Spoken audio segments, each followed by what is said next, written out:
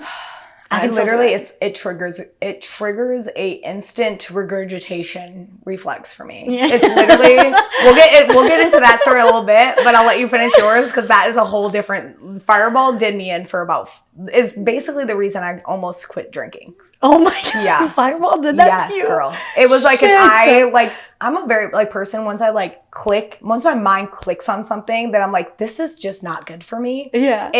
I can turn something off. Yeah. Like instantly. I can go from loving something one day, and as soon as something makes logically sense, and I can go from doing something every day to never doing it again. Yeah, fair. Yeah. Fair. So anyway, go on with your story. So we had these Cutwaters, and here, I can't even compare it to the heat you guys probably experience here, but 4th of July that weekend ended up being 80 to almost 90 degrees. And we're at the beach. So that sun is beaming, beaming. UVs are stupid. They're 10 at a day. So we're drinking. I'm drinking my little Cutwaters. I'm having shots of Fireball. I'm having a great fucking time, right? When I tell you, we were kind of, our area that we parked is pretty close to the bathrooms and stuff. I did not even make it 20 feet to the bathroom. Right there. 4th of July. Bunch of families around. I'm like, oh my God, this is so fucking embarrassing. So I can't drink Cutwaters anymore. Moral of the story. Yeah, that's almost to a T my kind of story with, except for we weren't at a beach. Yours is a way more fun location. I was talking to a guy that was a professional wakeboarder. Ironically, we met on Tinder when I was in Orlando for Christmas. I took my dad and my sister there for Christmas and Christmas Eve, and we matched on Tinder down there. And we didn't have time to meet with each other, but we had I drove us there and back, and that's a 10-hour drive from here to Orlando. I honestly don't mind driving. I'll take an Adderall, I'll drive all night. Yeah. I love driving through the night. It's very peaceful for me. It's kind of my meditation, weirdly. But I love it. So we're on our way back, literally texting, messaging each other, having a whole, he was my entertainment and my conversation while I was driving the whole way back. I'm not even 10 hours straight. I don't even know if he ever stopped messaging me the entire time. Oh my God. So we were talking. He was super cool. And he's like, well, I'm a professional wakeboarder. He does boat shows. So he'll travel and do this boat show, that boat show, this boat show. And he's like, we have one in Birmingham, Alabama. So we're going to be down here. If you guys want to come down, you and a friend want to come down and meet us. And I'm like, okay, yeah, it's I think it's maybe a 2 or 3 hour drive. This was 2016 or 15 that this happened. And we drive down there, and I'm at this time, this is me being 20, I think I was 22, 23, not even 23 yet. And back in those days when we would bartend on Broadway, you would get off of work if you work a morning shift, because most of the time if you're a new bartender, you'd work morning. And then you'd get off with all your servers and all the other bartenders, and you'd be like, all right, let's all go get drinks and all bar hop on Broadway. And you'd, go around spending money. And Nashville, back in the day, it's again a lot more corporate, but a lot of bars freehand everything. Mm-hmm. And the inventory where I used to work was not super strict. So it's our probably shots were more 2 ounce pours. Jesus. So 2 to 3, and if you knew the bartender, probably closer to 3. And I would drink Jameson Gingers, Jameson Cokes all night. I would probably drink 8 of them and still be not hungover the next day, kicking it, not being super sloppy. I'd be drunk, but not sloppy drunk. Because I've never gotten where I'm overly sloppy drunk. So I was talking to him, yeah, we'll come down. He's like, oh, we're, let's go about bar hopping. I'm like, all right, talking shit. I'm I'm going to drink you guys under the table. Whatever. Thinking I'm cool. So we go and meet up with them. And me and my girlfriend, it's 10 o'clock at night. We go meet them up at this restaurant bar. I had one drink there, which was a Jameson and Coke.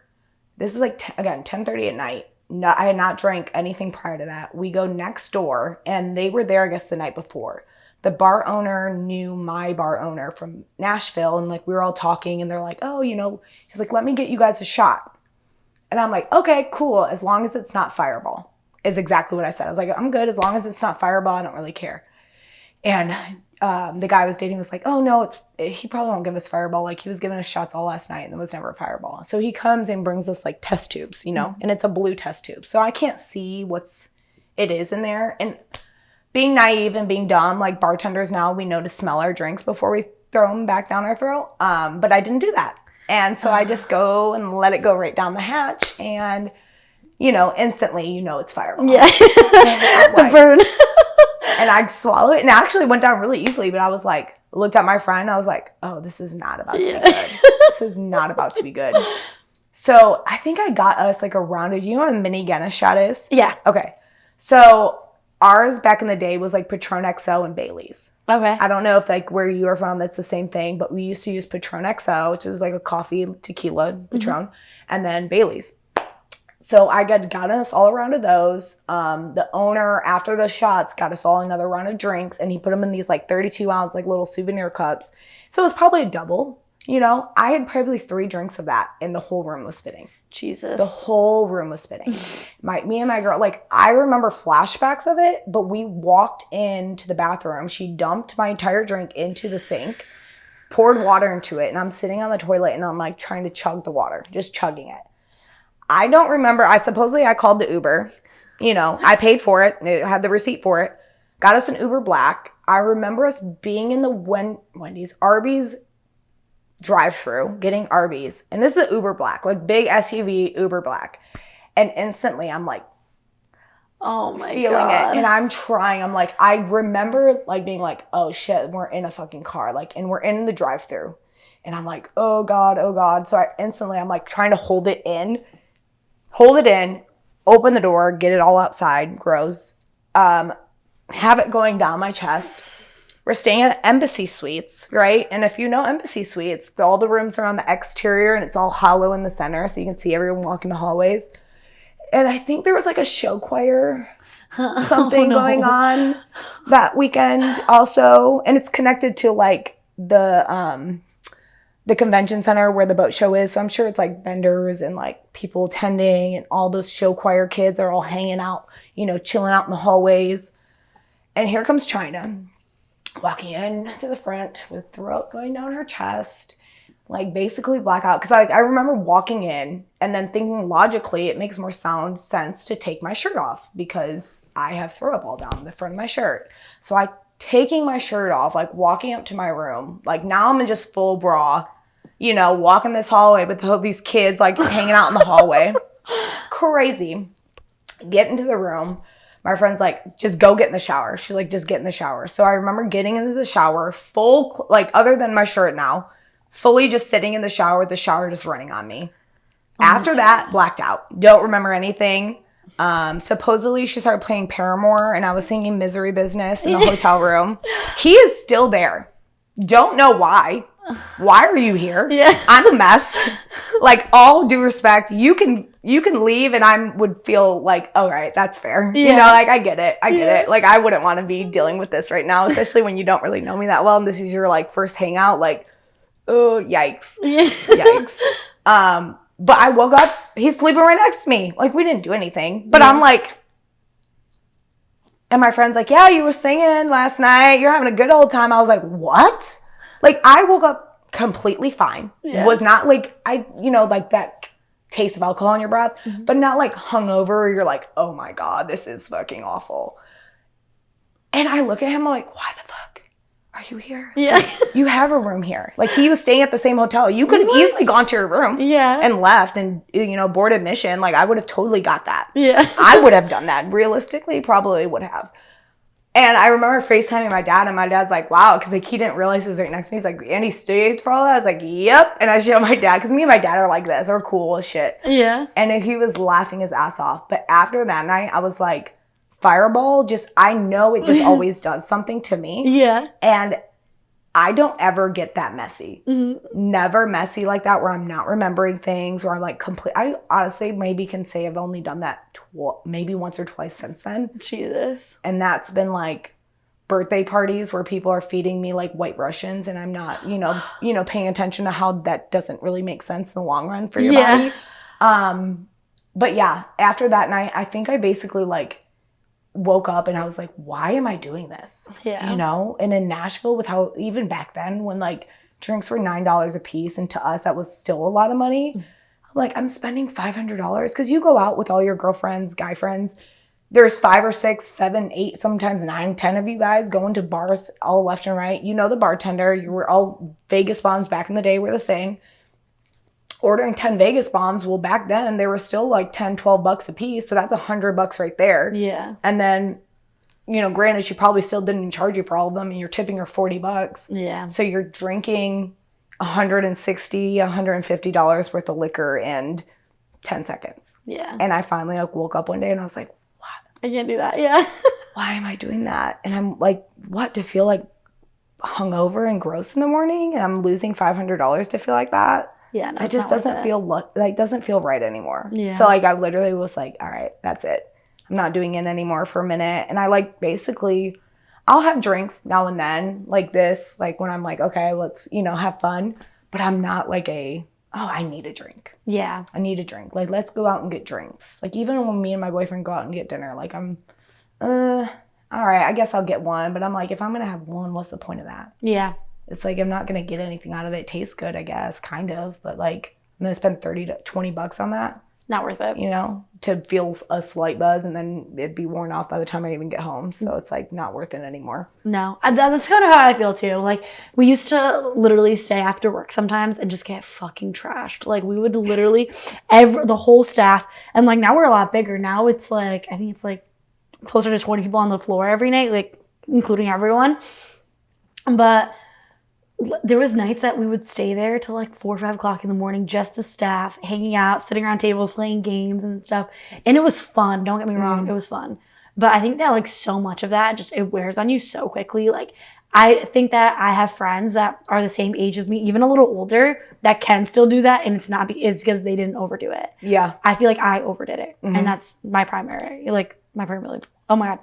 my problem. Yeah, I feel like I did it too. I'm like, I wasn't very much a yes person. Like, before I obviously got in my relationship, because me and my boyfriend been together for like 9 years. But like, when you don't have that person to kind of like, oh, I don't need to go out because if I want to just sit at home and sit on the couch and hang out with you, I have that option. You know, like I was going out way more frequently. Anybody sent me an invitation, I was going. Yeah. You know what I mean? And I appreciate it because it got me out of the house a lot more and it got me like doing more things. Like in the 3 years I lived here, I did so much. But the 7 years I was in Vegas, I hardly did anything. Yeah. Because it's just like, I don't want to go out and get drunk anymore. Like, and go out to a nightclub at midnight and be out till 4 a.m. And then just, for what? No, it's not cute anymore. Unless it's like someone's birthday and it's like that one night. What are we doing? And you know how much better it feels just like waking up early the next day and like getting your shit done and then going to work and then like being home by like 12, 1, you know? Oh my gosh, yes. Feels so good. Honestly, and even like now that I'm getting older, like people back in the day in Nashville was like a very much gap between a morning and a night shift. So you can make like, I mean, don't get me wrong, money's even back then when there was a lot less bars was still like $300-$400 for a morning shift, but then a night shift you'd make like $800-$900. So it was very much like once the girls got those shifts, unless somebody left, got pregnant, moved away, got fired, like you weren't getting those shifts. Like I got my shifts because my owner had to, like basically my owner was like, yeah, she can get approved to work Friday and Saturday nights. You weren't allowed to back in the day when I worked at Rippy's. We're not allowed to work a Friday, Saturday, or a prime like weekend shift without our owner's approval first. And I was the scheduling manager. So even if I was short staffed, I'd have to go to him and be like, hey, I have nobody. Who can I use to like, and it was like a promotion basically to be able to work a night shift. That's insane. It was insane money. Yeah.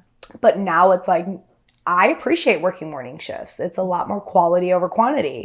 And I can talk to old people and like be like, oh, you guys should go here and you guys should go here because I'm a talker. Yeah. A lot of girls at night don't want to talk to people and I get that. After X amount of years, I think I would be a little bit jaded too, but I can talk to people. Yeah. I can say, hey, go here. You guys should do this, do that. And so I like my morning shifts now. I'm like, oh, this is nice. I can get in. I can make still $400, $500, $600 and be done by 6 o'clock and not have to be here till 3, 4 a.m. Dream. It's so nice. Yeah. And then I wake up early and I get into that routine. But then it's like when we start switching back and forth. That's when it fucks you. Is when I start becoming a zombie. Yeah. Like bed rotting, big deal. Like I will, if I have something at like 5 or 6 at night, I will literally stay in bed all day. Yeah. Until I'm like, all right, I physically need to now get up to start getting ready because if I don't, then I'm going to be late. Yeah. And it's like negotiation. It's like a countdown in my head. I look at the clock. I'm like, shit, I have 2 more hours. Shit, I only have an hour. Shoot, it's 45 minutes. Oh, should I squeeze in a nap? Like, it's like, you know what I mean? It's like sitting there staring and torturing yourself for how many hours, just like counting down. And it's made me like a shell sometimes. Mm-hmm. I'm like, I told my best friend the other day, I'm like, I'm sorry I've been so distant. We share a wall. Yeah. And I don't think I've hung out with her in 2 weeks. Yeah. Because I'm just like, I don't have energy. Mm-hmm. Like, I can sit on a couch and stare at a wall with you. But if you're asking for entertainment, it's not going to be me. It's not right now. Yeah. Not me, not right now, not the place. Do you want to like take a nap together? Yeah. We can. Yeah. We'll just FaceTime each other and lay on each other's pillows and just be like, all right, well, one of us will hang up when the other one falls asleep. Yeah. Like, that's literally what it is nowadays. It sucks. I mean, getting old being a bartender, definitely. How old are you? 25. Oh, you're only 25. Yeah. All right, I'm 30, almost 30. I keep saying 33 when I'm not even 33 yet. I turned 33 in March, but it's like, getting to that point, I feel like way older than I am because everybody when I first started working on Broadway was 10 years older than me. Yeah. So now I'm like, oh, I'm where you guys were, but I still feel like I'm in my 40s now because you guys were in your 30s back then.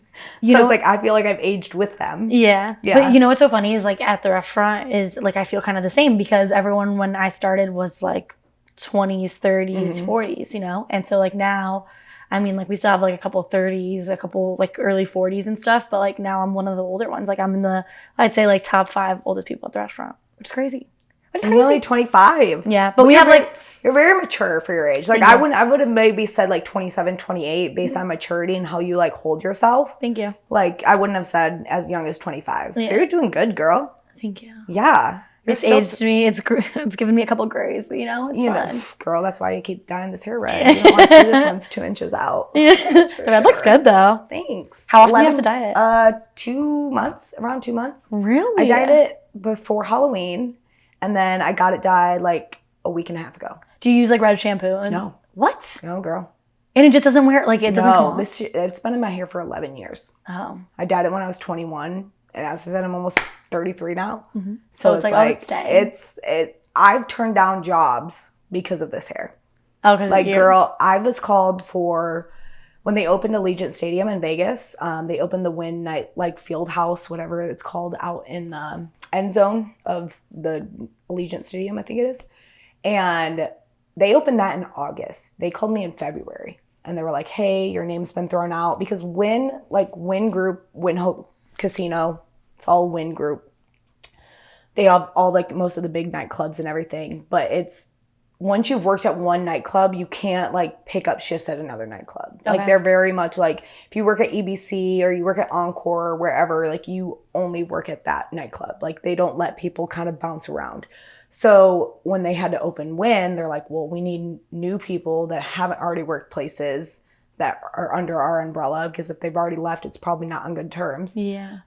So they called me and they're like, "Hey, your name's been thrown out from a few really good people, and we're interested to see if you maybe want to come and audition to help us open the Wynn nightclub or Field Club."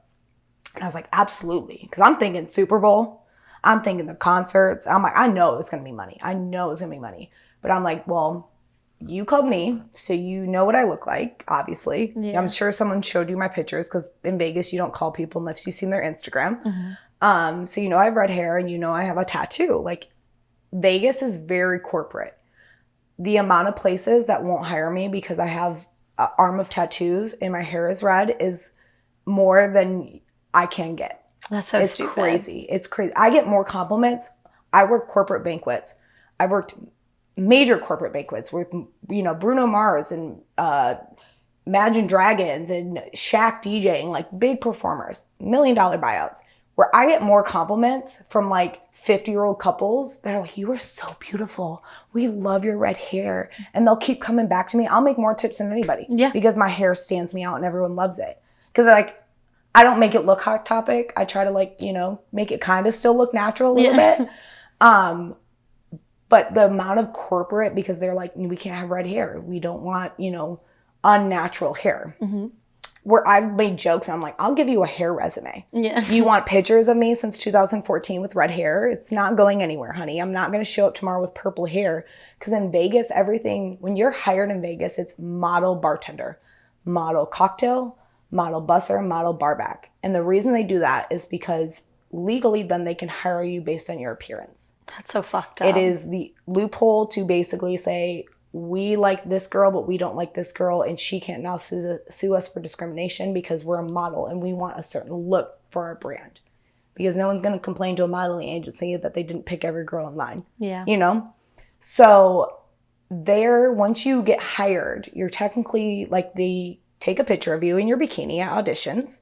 I've been weighed before at auditions that they keep on record. That day club is not open anymore, but they did weigh us back in like 2014, 15?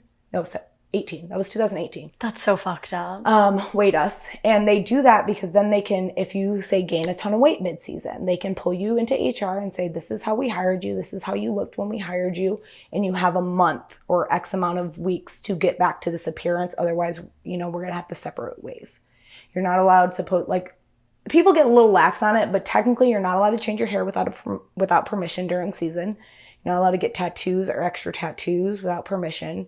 It's like your look is like contracted in until you the season's done, and then you can re-audition for whoever you want to. But it's very like appearance based. So I was like, okay, you've seen me, you know what I have. And he's like, well, would you be willing to change the color of your hair? And I'm like, my hair's been red at this time for probably 7 years. I was like, it's very much who I am. And if I changed my hair tomorrow, it would be like witness protection program. Like no one would recognize me. Yeah. Nobody. I think my dad is the only person in my close immediate circle who's ever seen me without red hair. Yeah. Like crazy.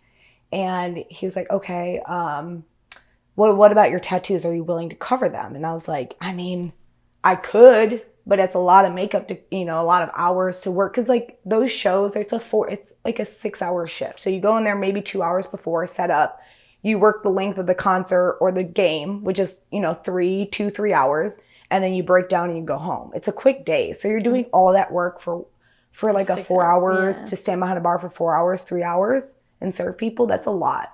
Granted, they make a shit ton of money. I've come to figure out they make like probably $2,000 a shift.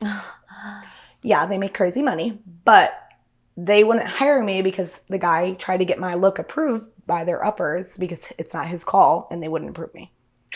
Bullshit. So it's like, you can change who you are, you can look like everybody else, but then you can make the money.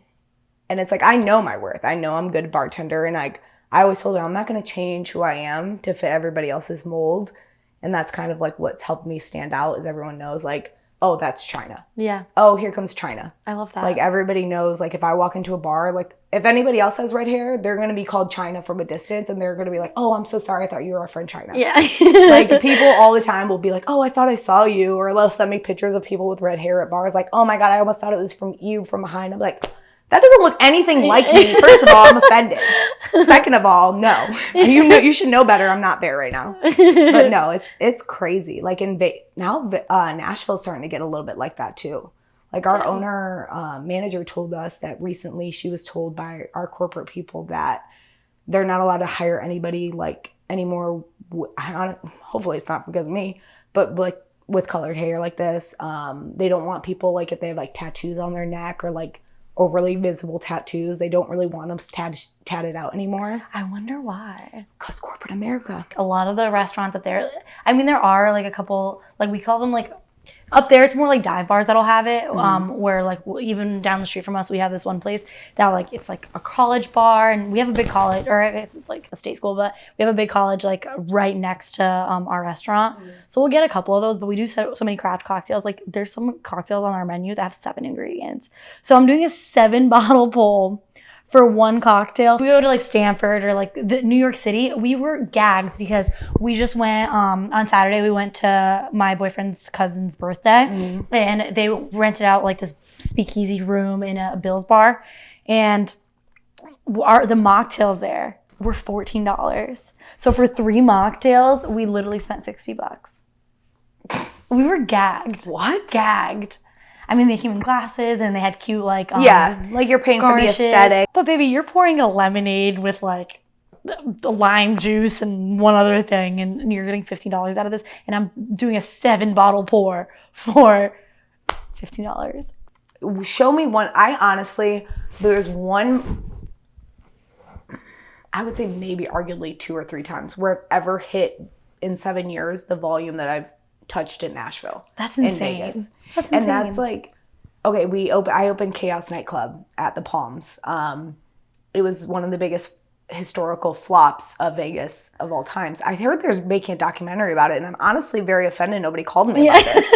I'm like, why is nobody calling me about this thing? I'm the biggest yapper. I'll tell you everything. But they opened it up. We had the best talent. I mean, arguably the best talent in the entire city. We had Travis Scott. We had Cardi B. We had Maluma. G-Eazy. I mean, literally everybody. We did Cinco de Mayo. We have this because we had to have 30 bartenders on our roster because we were hired as a nightclub, but our nightclub opened up into the day club. So if we were full venue, sold out like we did opening weekend, you had to have over 30 bartenders to put every bartender at one well. And the service wells. So when the table service and all that kind of stuff to hand out the bottles and do all their receipts and stuff like that. So we had a large staff. And then you have full-time, which was 12 or 15 bartenders. Then you had part-time, which I was a part of the part-time. And it was based on seniority. So we pulled for seniority. So I was, I think 18th or maybe 20th in seniority. So if they ran with 18 or cut down to 18, I was automatically cut unless two people above me called out. But long story short, Cinco de Mayo, we had, I think it was either Cardi B or Maluma. And I'm again, being high volume, my manager realized that. So she put us very strategically where she places us for battle, as she would say. And I rang in, I couldn't see but past the sea of people. But I probably rang in between the time of 11 and 3 a.m., probably close to 12 or 15 grand. My credit card tips, girl, now brace yourself for this, was only $475. What?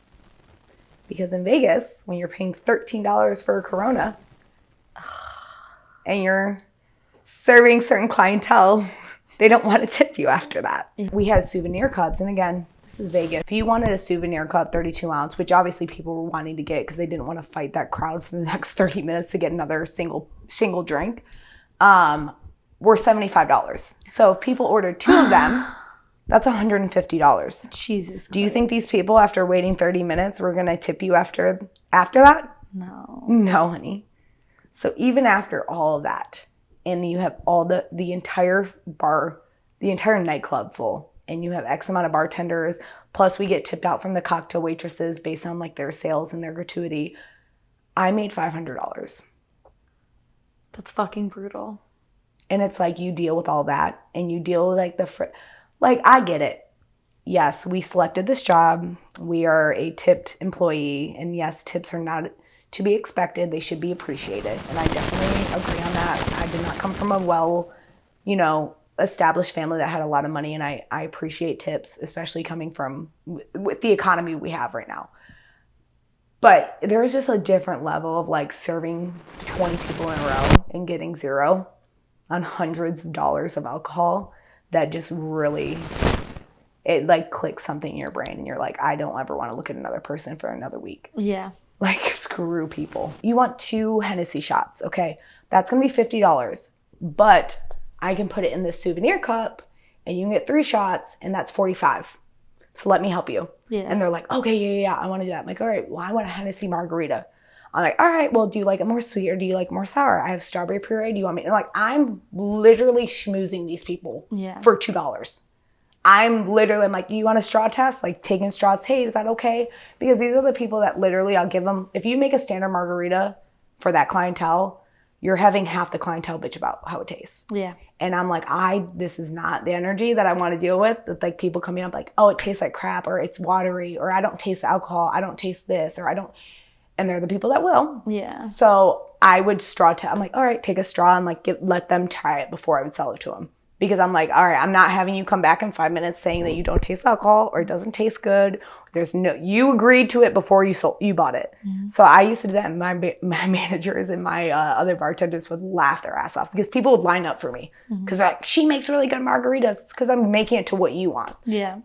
And granted, I'm getting a $5 tip instead of a $2 tip for doing the most on, $50 or $60, $80 that is. But it's like, that was the only way we were making money. Yeah. We were literally having to like smooge people to the ultimate extreme to you're drained at the drained, end of the night.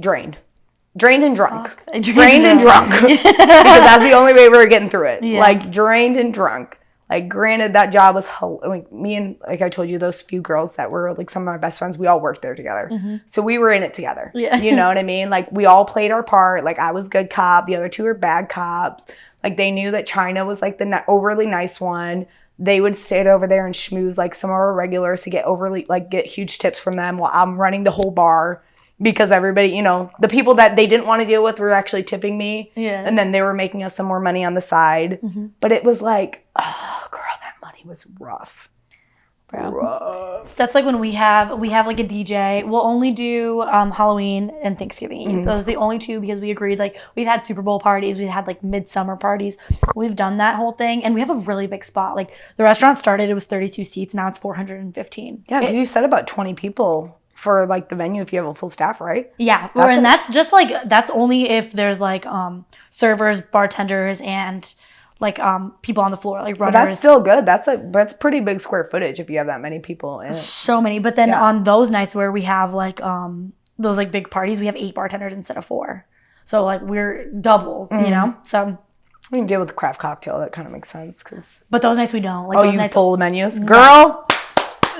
At 9:30, like, you can't order drinks at the tables anymore. Like, we're removing chairs from the bar. Like, it's completely God bless whoever, you know, actually thought soundly of that. Yes, right. Well, I mean, the restaurant's pretty tight. Like, the main part where, like, the original part was built, like, weird. I don't know how to explain it. It's just, like, built, like, off. So it's really tight in there, right? So whatever, we would have our parties there. Then when we added the new side's beautiful, but now everyone wants to hang out in there. So it's physically impossible. Like, 2 bartenders are on each well because there's only 2 wells in there. Mm-hmm. So like, now you're bumping into someone, and like, fine, like, for the profit, for the business, it's fine. But then on top of that, now you're bumping into someone the whole entire time. Like you said, it's 3-4 people back, like people waiting in line, some people not leaving. We have to have security, like, tell people to like get the fuck off the bar if you're not ordering drinks. Like, it's a whole big shit show. Now we have to take like out of our tip pool to get like the bottle girls like some money, and we have to tip out like to bar backs. And wait, you tip out the bottle girls? Well, we pull everything. So like the first year that we had the bottle girls, right? So now the bottle girls are like bringing X amount of money. They end up making, I guess, like credit card tips. Even though like we pulled the whole thing, they end up making more than the bartenders because nobody's fucking tipping. So this past year, we were literally like, we're not doing it unless we do autograph. So we did autograph, and it changed the whole fucking. I've worked at multiple, I would say close to 7 venues, if not more, in the time I worked in Vegas. And I think maybe 3 or 4 of them are still open. Honestly, less. Chaos closed. PBR Rock Bar closed. Elia Beach Club closed. Money Baby closed. I think that's it. So yeah, 4 of them. I think there was another one too. I was like, is it me? Am I like the curse of people? Like, is it me coming and working for you, and then as soon as I leave, you close down? But the turnover in Vegas is crazy. And it's like, because people are just not making money. And those places, you're spending $1 million to open these places. Yeah. Millions of dollars. That's why Chaos is one of the historically biggest flops of Vegas, because they spent, I would say arguably, like, there was a number thrown around. I want to say it was like $700 million. The statue alone, they had this headless demon statue in the center of our pool. They did have a documentary on Netflix about these statues that we had, because they were like, I think it was like a $3 million statue just in the center of our pool. Jesus Christ. You know, and then they closed us down right in like mid-September, beginning of September, because they were building I think it cost us like $12 million to build this like dome over the pool. And on Tuesday, we found out that we were no longer open from the Review Journal. Like, nothing from Palms, nothing from them at all. Like, we all found out through the public that we didn't have our jobs anymore. And we're like, you just laid us off for 2 weeks. Like, I think it was like a month from mid-September. So almost 2 months. It was almost 2 months. And they were supposed to give us like a pay to kind of, oh no, this is after they closed. So they were paying us for closing on us, nightclub people, based on like what your paycheck was. What, as a bartending staff at a nightclub day club or nightclub in Vegas. Your paycheck is your hourly, plus you get a percentage from the cocktail waitresses based on their autograt. Because like in Vegas, if you get charged autograt, legally it has to go on your paycheck. So if it's an automatic gratuity, you don't get to walk with that. That has to get split up on your paycheck and be shown on your paycheck. But like cash, so if they over tip you, you get to walk with that. But if it's standard autograt, it has to go on your paycheck. So we would get paid out 10% from the cocktail waitresses every night, and then that would get divided up between the bar staff. So that amount went on our paycheck, plus like our hourly. That was it. Where the cocktail waitresses, the bussers, even the barbacks had a higher hourly. They showed a lot more on paper because a lot of their tips were put on their paycheck. Yeah. Bartenders, we walk with ours, as you know. So when we were getting that like paycheck for them closing us, ours was only based on the 10% autograt we were getting from the cocktail waitresses. What a fucking So we scam. have cocktail waitresses like getting paid every 2 weeks, like $1,200-$1,300. I'm getting paid $300 every 2 weeks. And I have bussers and barbacks getting paid more than what I did. That's fucking And so bullshit. I went to them and I was like, how are you guys figuring out these numbers? Like, how is it that as a bartender, I'm only getting paid $300 every 2 weeks, but then there's cocktail waitresses, even barbacks, that are getting paid more than what I did. And like I went through, because I'm that girl. I'm very nosy, and when there's a fire in me, I'm gonna figure it out. I went through and I was like, hey, if everybody feels comfortable sending me their pay stubs, I'm gonna figure out where they're getting these numbers from. Like, send me everything. Like, I'm gonna go through with them. I'm gonna go to their HR, and we're going to figure out where they're figuring out these. Because everyone's like, how come yours is this much and mine's this much? And how, like, nobody's made sense. Well, come to figure out, they picked a 8-week period, which was like in the middle of summer, where they're like, we're going to average your pay based on these 8 weeks. So if somebody like me, who was forced cut or didn't have as many shifts because we weren't busy enough, and they're like, hey, we scheduled 20, but I need 4 people to take a cut. Well, if I'm number 20 and nobody above me takes a cut, I'm forced cut that night. So my pay was based on that 8 weeks when I maybe worked 5 shifts. Bullshit. And then everybody else who worked a lot or who was full time that worked the most, they obviously got paid out more. Or basically, if your paycheck showed that you were paid more, then you got paid more. And I'm like, where are you guys finding out these numbers? So it took me getting everyone's pay stubs, a lot of people's pay stubs, going through the numbers, figuring out like, okay, well, how we were claiming our tips and that pay, it was like overlapping on certain pay periods. So I was like, that doesn't make sense with these numbers. Like, where are you getting these numbers from? Like, how come we're missing tips? Well, it was because like our pay period was like Monday through Sunday, but they were doing tips from like Friday until Thursday, like of the next week. So it was like a whole kind of week and a half off of like what we thought we were getting paid from. Yeah. So then I had to like figure all that, because I'm a numbers person. You give me a puzzle, I will figure it out. Yeah. So I was like I'm like, all right, I made a whole spreadsheet. I was showing everybody. I'm like, all right, this is technically, what they're paying us is right based on what they're taking out, but it's not morally right because they're paying us based on a 10% tip out and not based on what we're claiming. Because in Vegas, a lot of places do a thing called tip compliance. Have you ever heard of that? No. No? So when you work at a place where the tips fluctuate a lot, IRS comes in and they do an audit. So they kind of generalize an hourly average of what you're making in tips. So and they usually do it within like a year. A lot of times if it's a new business, they'll wait like a whole year so that they can get the numbers, and then they'll reassess them. But because Palms was already opened as a casino, they used partly their numbers, the casino numbers, to affect our nightclub numbers, which is amazing because you don't want to be paid out based on nightclub hourly. You want to be paid based on like the center bar hourly, where they make a lot less, So we got averaged like $30 an hour in tips. So what we do, we don't claim anything. When we get our paycheck, they kind of say, okay, you worked 7 hours, 7 times 30, then you're paying that, what is that, $210. So you're paying that in basically what you would claim as tips for that 7 hours. And then you don't ever have to worry about it. That's automatically claimed for you. So whether you make $100 an hour or you make $5 an hour, you're always averaged at 30. Mm-hmm. So it works out. But because we don't claim, what we actually make, what they're looking at, again, is a lot less. Yeah, so then we so got annoying. it was so screwed. It was so screwed. But yeah, like I said, they were supposed to be doing a documentary about it because it was like, I mean, it was a lot. It was a huge deal in Vegas. Like, some of the people, I heard there was like payouts like to upper execs.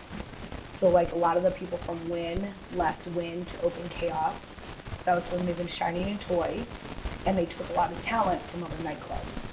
And they promised them, like I heard Marshmello. So Marshmello, allegedly, was paid about $600,000 a set, allegedly, a set. So he would do sometimes nightclub and day club. If you did nightclub and then woke up the next morning to day club, that's 1.2 million right there, okay, in 24 hours. And so allegedly was supposed to be paying the execs that signed his contract. I heard $100,000 per set. They were just like, let's pull it. They spent, I mean, close to $1 billion on that venue. That's so fucking and just insane. In 9 months, girl. We opened in April, and right after, so November, April to November, we were permanently closed. Permanently closed. And with all the biggest talent, and they were in 2-year contracts. So then all these people were suing these, them for their contract money. But like, you know what blows my mind too is like, wouldn't you want to do some research on like how a restaurant runs, or like approximately how much these nightclubs make and these stuff? Are some of the biggest like names, and they've earned their stripes, but you get to that point in the road and you can either go towards the moral way or you can go towards the unethical way. And sometimes in Vegas, it's Sin City, and money gets the best of people. Yeah. And a lot of these people were some of the best names and some of the most respected names. One of them allegedly left the country because they were looking for him. Then that means just like everyone down here just gets screwed. Mm-hmm. Yeah, they don't care about us. They're like, you'll get another job. Don't worry about it. There's like 10 other bars on this road. Just go fight for seniority at all these other places like everybody else. Because that's like the best thing about opening a new venue is like you get in there at the beginning and you earn your spot, and then it's like, I mean, unless you get fired, but like you're in your seniority. Vegas, it's a huge thing because a lot of things are all about seniority, and like these people, if you're a union worker, you get out of the union school. So like in order to be a union worker, union bartender in Vegas, the easiest way to do it, and it sucks, is like even me as a bartender, I would have to go in and work for one of these hotels and be a bar assistant or bar apprentice, which is basically a bar back. Mm-hmm. Work as a bar back for almost a year. And then once they offer the class, they only offer it twice a year. It's a 6-month course. It's basically like going to college. If you work for already a union company, I think they give you a major discount. So you only pay like $100 or $90 to get into the course. But you get the first week. Those employees get the first week to sign up for the class. So you get X amount of spots. Once those spots are taken, they're gone for the other next 6 months. So for me as a bartender who doesn't want to be a bar back for a year, I have to sign up the next week. But by the time I call to sign up, all those spots are taken. That fucking sucks. So then you have all these bar backs who are now becoming bartenders who really don't have any experience, don't know what they're doing, have no personality. But then now you want a job, you got graduated from union bartending school, you have your pour card is what it's called in Vegas. You go to a casino, you have your pour card, I want to get a bartending job as a union bartender. You have to get hired as an on-call first. Usually that's the only spots that are available unless it's a new restaurant or something opening in a casino. You get hired as an on-call. You're basically sitting at home every day that you're on call and waiting to be called in. If you get called in and say like you're at the grocery store or you had an emergency and like you didn't expect to get called in and you deny that shift, it's like you basically calling out. And so you're dealing with that until basically there's somebody above you gets fired or quits. And then once that part-time or full-time position gets available, they do bids. So every person that's below that person giving that shift has an opportunity to put a bid in to take those person's shifts. And like when you're a union bartender, you're a set schedule. So you're like a 8-hour times 4. This is your schedule every single week. It's no different from being like a union, anything else. Very set schedule. So like if you had a really good schedule and I was like below you and you quit or got pregnant or whatever and quit, I'd be like, okay, I want her schedule. I really want her schedule. So I'd have to put a bid in, and I don't really know. It goes by seniority, and then I don't know if it goes by like job performance, but it's a luck of the draw, really, if you get that. And you're dealing with that for how many years until you can kind of get to a full-time position. And that's what it is to be a union worker in Vegas. Like, it's not easy, and it's not fun. Yeah. And it's like, what's the point in that? But you get a pension and stuff. Well, how long do you have to work in the industry to I'm retire? sure it's like the same as anywhere else. I mean, That's crazy. I'm not a union. I've never worked union, so I don't really know what the normal rules for that kind of stuff is. I don't know what it's like to work for a place that offers benefits like that. Yeah, because I'll say, like, I feel like I could bartend for another 10 years. Like, I really do. But past that, I don't know. Bartending, stay at home and, like, raise like kids, Girl, to be honest. Every time people ask me that, I'm like, I want to see home. I don't know. What do you mean? What do you mean? I don't know. Is there a life after this? Yeah. What do we do with ourselves? Shoot. Like, I don't want to, or, like, I want to have a hobby that fulfills me, Yeah. you know? Maybe pay some bills. That'd be cool. You know, maybe the podcast will take off. No, that's where I'm starting to put my energy, is like marketing yourself. Mm-hmm. And that's going to be the biggest thing. Like, you're still so young, girl, and you're doing, like, girl, yes. Like, I slaved for so long. Yeah. I mean, tell me I'm 33, girl. I'm like, I'm just not waking up. I feel like I took like a 5-year hiatus, and I was just a shell of a person. And I'm like, I need to start doing more for myself. Yeah. Because it's like, you just do this, and being a bartender or a server, you do so much for everybody else. It sucks the life out of you. Like, I will get, like, somebody's on the side of the road, an animal, anything in need, I'm a very giving person. But if you're somebody, like, who I'm very comfortable with, like a friend or my boyfriend, I'm like, you're fucking fine. Yeah. Like, I will give the shirt off my back for somebody else. But if my boyfriend needs something, I'm like, dude, you're fine. You got it. You got it. Yeah. You know, you're fine. And it was like, said things like that. They're like, you would give your shirt off your back for somebody else, but sometimes you have hard to giving it, like, being or giving person to people that are close to you. Mm-hmm. Things like, you were forced to grow up when you were a young kid. You were always like labeled as being the responsible child growing up. I was a kid, 14 years old, who had a job. I literally went from school to cheer practice to work 5 days a week. Yeah. And then my Saturdays were at cheer competitions, and my Sundays were mostly at work. Like, every day. You know, I was a responsible friend. Everybody was like, oh, it's, you know, Chyna's always hardworking. She's always been the hardworking one. She's always got the one who, you know, I never have to worry about her. She always has her stuff figured out. But I think it's like my Leo that everybody's like, oh, you're very, like, bold. Mm-hmm. And I'm like, that's my Leo, because that's like what people see you as, I guess. Your moon. Yeah. Yeah. So it's like what other people see of you. Yeah. Like, that makes a lot of sense. Yeah. That makes a lot of sense. But I feel like mine doesn't make that much, or like, I think that my big three make sense together. Mm-hmm. I just don't think that my moon makes sense. Like, I think that so I'm a all air sign. I'm a Libra, Aquarius, Libra. Oh, really? Yeah. So I think that, like, I don't give Aquarius. I mean, sometimes I think that depending on certain situations. Like, normal, like, traits that it would be Aquarius that you say don't fit with what you are? I think that they're just very much like in space, like very much like, oh yeah, you're not that. I don't think so either. No. And like, I get that they're usually pretty social, and I think that that's just an air sign trait in general, but I don't know, I think that they work my big three together works. But I think that that's just because I'm double Libra. Yeah. Like, and Libra makes like, sense. You're very, like, working, like, work is your number one priority, and always has been. That's very Capricorn.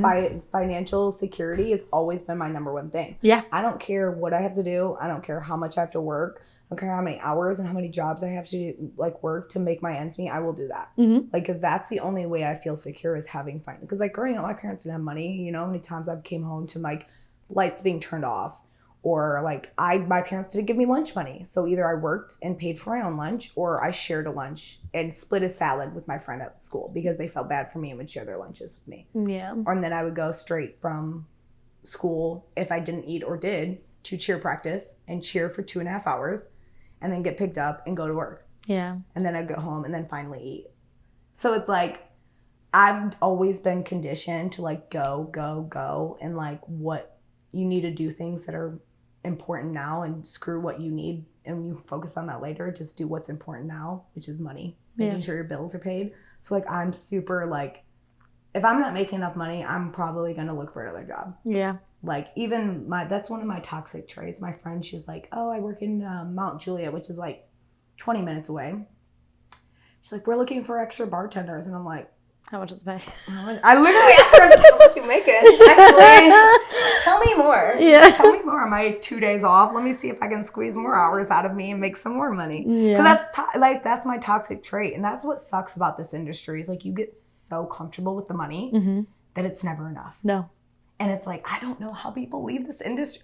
Like, good for you if you've saved up all that money and you've been able to walk away and been good with that. Yeah. Like, oh, that must be nice. But it's like a high you feel too. It is. Like it's the worst drug that I ever tried, honestly. I mean, I don't know if you've ever been on this side because like when I was management, like certain places you'll have pouring managers, you know, where you're actually management, but you're also bartender as well. Yeah. But like when I was at Losers managing, like that was, you know, my paycheck. I got a salary paycheck every 2 weeks. So it's like when you're sitting next to these girls who just had Austin come in and tip them 10 grand and you're seeing their tip out and you're like, tweaking out. I could have been that bartender on the bar. No, literally. And the first time when I was managing and I didn't get to work like one of like a bigger event that we had, and like these bottle girls that like, no offense to them, like I love them, I really do, but like no offense to them, they were making like $600 and like I made my daily salary. We're opening and closing that place. I'm there from 10:30 in the morning till 5 o'clock in the morning when they're done cleaning up. I made $175 after taxes today, ma'am, and you walked out with $600 and we're here for a third of the time. Babe, what do you mean? Like, I'm tweaking out. Oh my gosh, it's like the fucking worst. And honestly, kudos to anyone who loves it. You know, like the manager at the restaurant now, he belongs as a manager. I was gonna say, does anyone actually love it, or do we just settle with ourselves? Well, I think it depends. Like, right, so honestly, the job that I learned the most with was managing too. You know, like now I know how I know margins and I know like not even just so much the bar side, but now I know the kitchen side too, and just kind of figuring it out. Like ideally I would want to go into like an events business and do something along those lines because I love it. That's my favorite part. But to manage a restaurant, you have to either want to own a restaurant or you have to want stake in the restaurant that you're working in. Yep. Because if you don't, you're killing yourself. You're killing yourself. When we opened, Riley's and so Riley Green, so backtrack. Losers, there used to be Losers and Winners right next to each other. When we moved back to Nashville, March of 24, they had just closed down Winners. And Winners like used to be my spot. When I first moved here, like when I came here on my 21st birthday, we went to Whiskey Jam. I think it was on my 21st birthday at Winners. That was like one of the first bars I went to in Nashville. So like I had like a heart for Winners. But they closed it down. They were going to either redo it or whatever. There wasn't like a set in stone plan for it yet. But they did that and they eventually like said, okay, we're going to partner with Riley and make it into Riley Green's Duck Blind. So they attached it. So it's very much same thing like you were saying for your venue where it's like two different concepts but connected. So it's all under one umbrella. So it's all Losers. But it's one side's Losers and one side's Riley Green Duck Blind. And it's like literally just a doorway. I mean, no different than this, maybe double as wide with two doors that open up. And you can close it off if you want to. You could do that as a separate venue. You can do it as it all together, whatever you wanted to. But when they did that, that was like my biggest thing was like, we need to make it cohesive. Like, how is it going to match? It doesn't make sense if it doesn't match.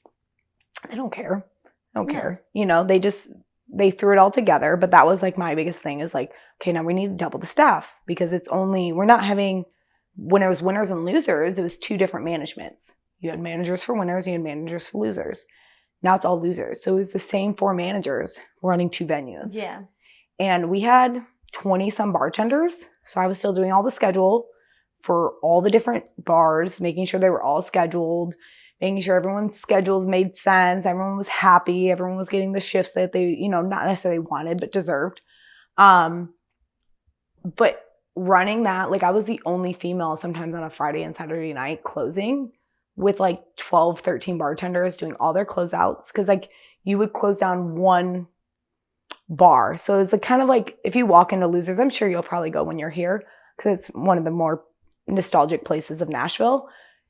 every room is kind of like its own, like sectioned off. It's kind of like it was this, and then we expanded into this room, and then we expanded into a deck, and then we expanded into Riley Green. So it's like kind of all kind of weirdly sectioned off.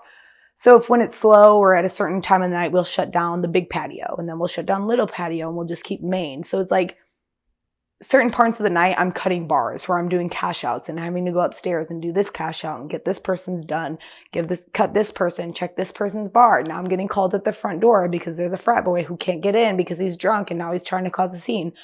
Like, you're running around. And I'm like, I am one girl, you know, running a venue that can pull, you know, $100,000 in a day and dealing with all the staff, you know, cutting everybody, doing everyone's banks, doing everyone's drops. And that's rebuilding 20 banks in a night. Yeah. And doing tip outs and doing all the reports and like mail, like, you know, it was so much that I was like, there's no way. How am I getting out of here at 4:00 easily every night? There's no way. No. I'm out of here at 5 because it's like, okay, my money now doesn't match. So now I need to go through all the banks again, figure out where the money's missing.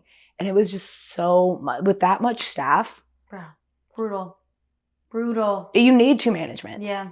You need them because it's like, how can one person be everywhere? Because that was like my biggest thing. I'd be in mid cash out, something be going on at the front door. They need management. It's like, all right, hold on. I'll be back in 5 minutes. And it's hopefully you're back in 5 minutes. And it's like, if everything goes right, I'll be back in 5 minutes. But then sometimes it's 30 minutes because now we have to call the cops or these people got in a fight. And now I'm having to deal with ambulance and incident reports and all this stuff because like, I would say the worst issue with here in Nashville is like people having a sense of entitlement with trying to get into bars and not being able to get in because they're drunk or they're acting dumb at the front door. And they're like, no, man, try us again a different night. And the sense of entitlement where people are told no in this town, flip out. I would say about 90% of the fights are from the front door because they can't get in. I'm not even, and especially in Midtown. It was ridiculous. That is so stupid. Ridiculous. It was a sense of entitlement with people not being able to get in and not understanding why. You're like, bro, even if you were like, there's 4 other bars on this block. You could probably walk into any single one of them, but you want to sit here and argue with me. Yeah. Like, just try another one. Just go next door. They'll probably let you in. Yeah. Like, you just don't say anything. Just hand them your ID and walk in. Yeah. Do less. Yeah. Do a lot less than you just did now. And I guarantee you it'll work for you somewhere else. No. But that's, I'm like, were you managing at that time when that opened? Yeah. And I was one of those suckers, right? Like, I was 22 years old when I started managing. I had just came back because I was off on one of my other adventures. So I came back. I agreed to manage the bar because, so what had happened was our bar manager was moving. So I jumped in. I was like, yeah, you know what? Like, I don't like my job. Mm-hmm. I'm going to come back. I'm going to manage the bar. The bar at the time was, I think it was 5 of us that rotated every single shift. Okay. So, like, we had a good, like, yeah, you know, it was fine. And, like, the bar, I guess we had, like, 150 seats left. So, we had, like, less than 300 seats. We had, like, 250-ish, right? Mm-hmm. So, we were half the size. And, like, we just had the regular bar. So, the week that I started, the GM also quit.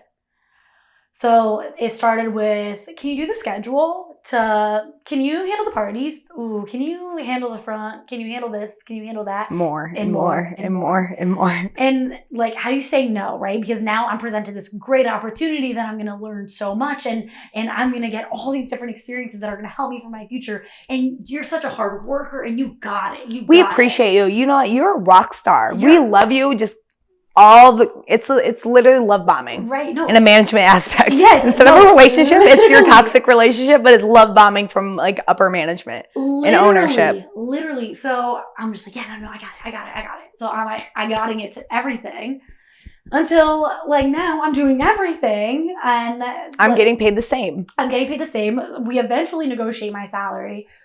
Months later, I ended up making the same salary for like a year-ish, and then he ended up bumping it. And then I made that till the end, really. But it got to a point where, like, now I know that, like, now I'm making mistakes, and it's just because I'm so burnt out that I'm numb. Like, now I'm making mistakes because I don't care anymore, right? Yeah. Like, and I told my boss that I was just like, I don't like not caring because I love this place. You know, like, I have an emotional attachment to this place because I grew up here. Like, my boss said it, like, on our Christmas party. He was like, it's crazy because I literally saw you grow up. like you started here as a teenager and you're like a woman now, you know, like you're like a completely different person. And then I'm like, yeah. And like, I don't want you to think that like me stepping down or like me stepping out is anything to do with you necessarily. It's just the business. It's I just can't anymore. Like I'm just so dumb. Like I'm so numb. I'm just so numb. And there's a very fine line that people that care, especially management that cares, they'll see it. But there is a very fine line between like complacency and hard work, and like people who like us who give our all the time for our work and give people like our 100% effort. And they take advantage of people like us and who keep doing whatever they want us to. But then there's like a time where we finally like reflect on that and you're like, oh, I'm doing all of this. And this person is getting more praise. This person's getting more credibility. This person's getting paid more, but I'm doing all the work. And then you get a little bit jaded and then it ruins your, like you said, you get sick of it. And you're like, why am I doing this? Yeah. When nobody else can care and we're all getting treated the same. Yeah. We're all getting paid basically the same. And they don't give a shit, but I give all the shits. And like when you stop rewarding hard work and people that do the most for you, that's when you start ruining the morale of everything. Because people start seeing that. They're like, okay, if she's not held accountable, then how, like, I'm not going to be held accountable. Yeah. So if they don't give a shit if she does whatever she wants, then they're not going to give a shit if I do whatever I want. And then it's like becomes like a toxic, like, cycle of the entire staff, because then it's like nobody has to care and nobody cares. And if nobody cares, then I'm safe. It's like no one's going to yell at me for not doing my job if we're all not doing our job. Yeah. And it takes one person to be like, all right, I'm over this too. And then it just all crumbles because it's like you're the last person to actually give a shit and keep everything afloat. And everybody else is just like, whatever. And then you finally wake up one day and you're like, fuck it. Why? Why am I caring? Everybody's not caring, but I'm caring. Fucking brutal, man. And it's like you kill it. You kill everybody's like worth ethic and the morale of everybody. I'm like, there's no accountability. There's no worth ethic. Yeah. Like when you just let everybody run their own horse and like just run around, what do you expect when you actually ask something from people at the end of the day? Because that's like the hardest thing to unwind is once you let that shit go. And the whole entire staff, like you almost have to clear house at that point. Because like, I mean, I've seen it. There's where my boyfriend works right now. They're going through that right now. They have a lot of staff that has been there from the beginning that has, we've always been doing it this way. We've always done it this way. Sometimes like, yeah, I've been that bartender who said that too. But then there's times where like, we need to like make a change for the better because this isn't working. Yeah. You know what I mean? Yeah, it's always been done that way, but now everyone's taking advantage of it. So at one point, we need to start holding people accountable. Because if I'm not holding anybody accountable, then why would anybody care? Yeah. You know? So it's like now they're starting to hold people accountable, and now everyone's freaking out. Oh my gosh, am I about to get fired? And my boyfriend's like, well, if you have nothing, like, why would you think you're getting fired if you have nothing to worry about? Like, what are you doing then?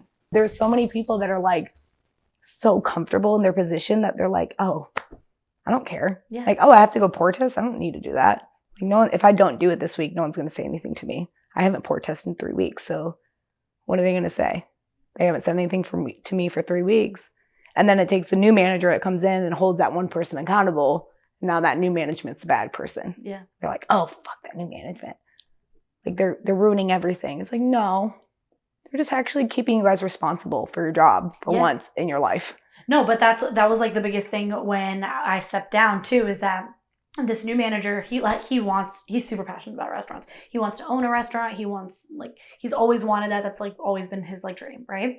So amazing, right? Because now he's going to run it the way that he's going to learn from running this restaurant how it is to run his restaurant. So now he's setting up all of these like these plans and like, this is how we're going to do this. And like, this is how we're going to do this. And if it doesn't work, we're going to switch it up, but this is how we're going to do it for now. We're going to try something new.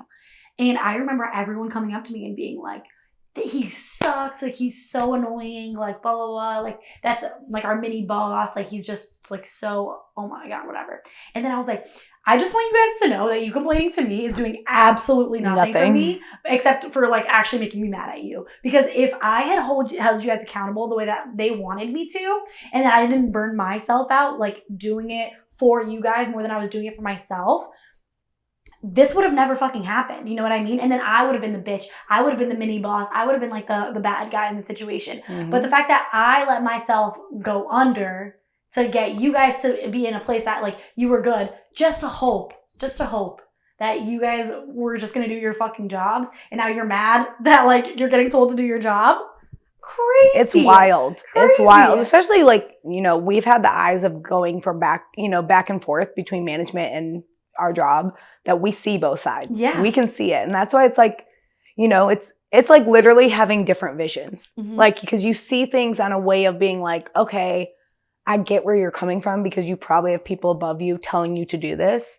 And so you're coming into us like, I'm so sorry, I have to do this. And I'm like, I get it. I get what you have to do, because I've been there. I've had, you know, somebody call me and say, tomorrow we're doing it like this. And I'm being like, okay, like, I think that sounds delusional, but it's your job, or it's your bar. So I guess I have to do whatever you say. You know what I mean?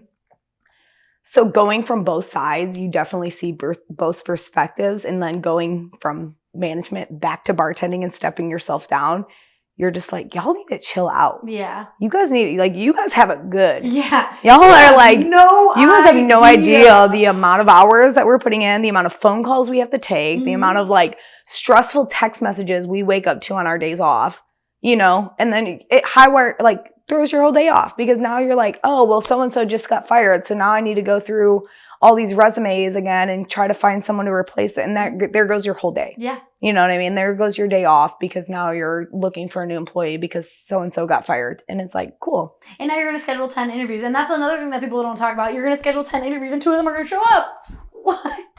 What? And they're both mid. Okay, so I would say the one good thing about Nashville is like, at least where I've worked, in the places where I've like, Losers is definitely a high demand place where people want to work, and Nudies as well, where we don't really have to worry about that too much. It's like when people really need a job, especially in those opportunities, they're like, yes, please, I'll show up whenever you want me to, because they know the opportunity that they're given. So I'm very grateful for that, because girl, if people did not show up to my interviews that I scheduled for them, my heart, please make sure you never, you know, that you don't ever try to apply for another job that I'm at. Yeah. Because I will see your name and be like, blacklisted. Yeah. Blacklisted. This town is too small, honey.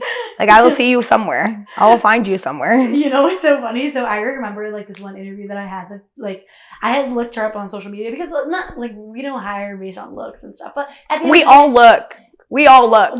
Like sex sells, right? Like you don't want like someone that just doesn't look the part, like especially like if you have all conventionally attractive staff, you're not going to hire one person that doesn't. And it's usually when they have one, it's a friend of a friend. Yeah, it's the owner's friend. It's the owner's niece. It's the owner's like somebody. You know what I mean? It's a.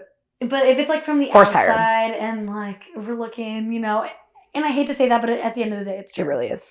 But like, I remember this one girl was like fucking beautiful, and like I was like, oh my god, like she has such a funny little personality. Like I talked to her on the phone a little bit, and then I was like, you know what, like please come in for an interview. We had an initial interview, just me and her, and then she came in with a second interview with the boss, me, and the other manager at the time. So we're all having an interview, whatever. Great. She didn't show up for her first shift. She sounded so excited to like work there, didn't show up for shift. Yeah. And then a couple weeks later, we find out that one of my friends is talking to her, and I literally was like, you're not allowed to talk to her. She's not a good person. Like, you're not allowed to talk to her. But you could really tell a lot about a person based on their work ethic. 100%. These kids these days, I mean, no offense to you, obviously, you have great work ethic. Like I said, you're a lot more mature than your age.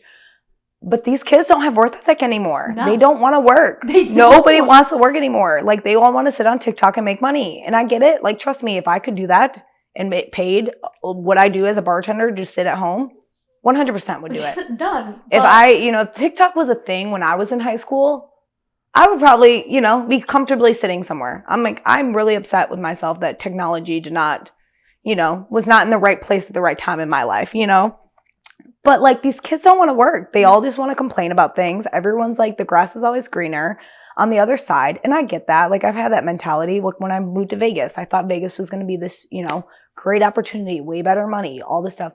And it's all AstroTurf and fake out there, girl. Like, the grass is greener, yeah, but it's fake. It's AstroTurf because you can't water grass out there. That's why it looks great, But these kids, like, they all just want to work, or they see the idea of a job and they come to it and they get excited. But then the next second that they get something offered better, I mean, it's just like relationships now.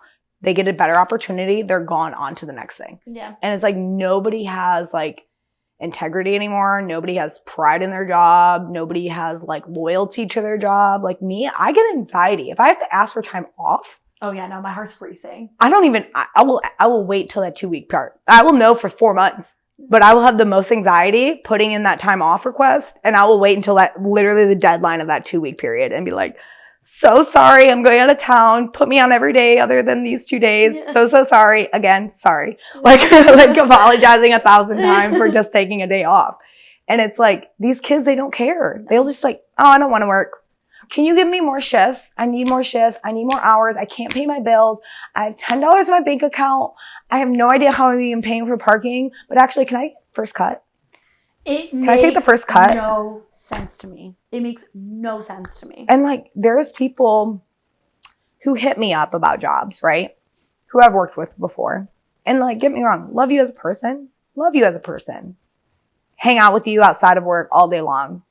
But if you think for 2 seconds, I will give them your resume. And when they say, okay, well, how do you know this person? Like, do you think? I'm like, listen, do what you want. I brought it to you. That's all I'm doing. I'm not saying any more. I'm not saying any less. And like, usually that's enough said, because I'm like, unless you've matched my work ethic where I've been at, and I know like if I made an A team tomorrow and I had an A-list team of bartenders and barbacks and I put you on that team, I'm not vouching for you. Yeah. And like girls who, like they don't like it at one job and they're like, hey, I might be looking for another job. Like, is Nudies hiring? And I'm like, we might be. Yeah, we might be in like, the March comes up. Like we might be hiring few bartenders, but it's like, when I've heard that you're handing or giving out your shifts and giving up like New Year's Eve shifts and you're giving up, good money. I'm hearing you bitch about money, first of all. Mm-hmm. And then hearing from other people that about 50% of your shifts, whether somebody actually takes it or not, you're giving up or attempting to give up. Yeah. I'm not going to give that to my employer. No.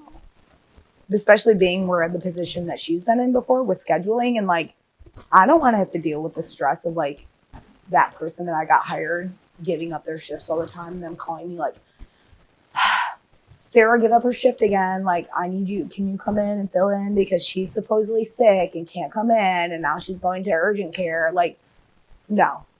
And I'm so sorry, but like when did that change in restaurants where like you can just call out and not get a cover? When did that change? Girl, corporate America in Nashville is going to ruin it. So where my boyfriend works, Vegas, this is very common, but it's more common in Union because again, you're given your set. It's a schedule. It's a 9 to 5 basically, like you would normally at any other job. You get your scheduled shifts and they're usually 40 hours a week.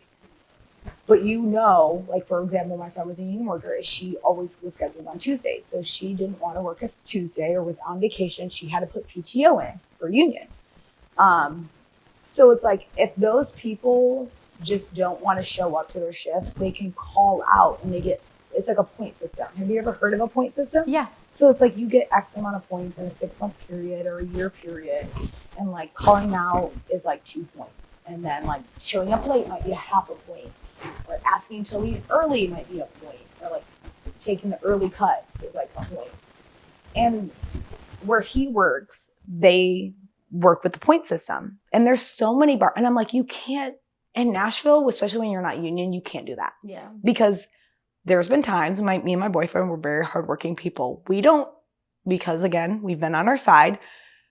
We don't just not show up for a shift because we know that the amount of headaches and chaos that we're creating for somebody else to have to figure out because we just felt selfish and didn't want to show up and we didn't feel good or whatever the situation is.